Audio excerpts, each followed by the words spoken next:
in Taiwan tonight, spending his second night, or is it his third night there, is Tony Abbott, former Prime Minister of Australia. And I think this is incredibly significant, Joe Costa-Rich, because he met with President Tsai yesterday, and she's the elected president of the Republic of China, that is Taiwan.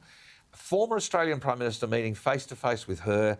I think he's taken more than just the warmth of the handshake of officials here in Australia, because he was allowed out of the country. This is a significant visit at a time when China has had 77 incursions into Taiwan. Tony Abbott had a bit to say about the need to stand with Taiwan. He wants to see Taiwan no longer isolated. Here's a little bit of Tony Abbott's comments to the Taiwanese president yesterday.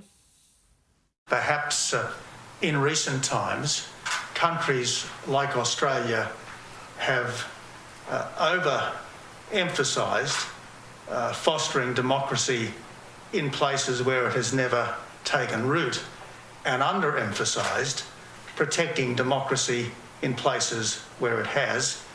It's important that we get the balance right in the future.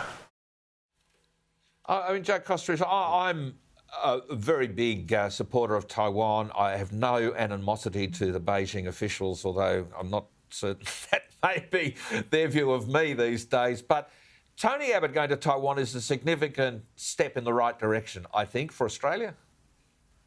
Oh, absolutely. I mean, Taiwan is a functioning democracy. It's got a population similar to ours, and it understands China. I mean, when COVID started last year, one of the early cases outside of Wuhan was in Taiwan, and they, from day one, did not trust anything that the Chinese Communist Party said. And they, very early on, demonstrated how you could both manage and live with the virus. They didn't go into lockdown. They didn't do a whole lot of things that we did, because they didn't trust what the Chinese Communist Party said. So we absolutely need to stand with Taiwan.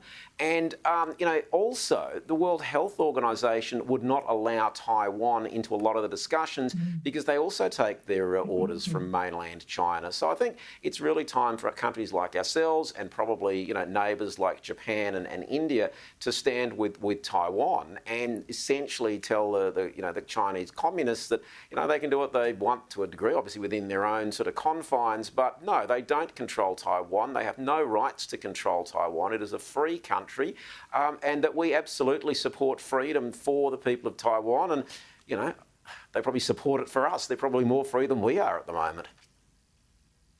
Well, in some ways, I think their vaccine rate's a little bit lower than it wants to be, but they'll work towards it. And it's their national day, their 110th anniversary, Daisy, of the creation of the Republic of China in 1911. This is before the communists created the People's Republic. Taiwan's national day is this Sunday, Double 10 Day. It's a big day, a big schmozzle all over the Taiwanese communities of Australia.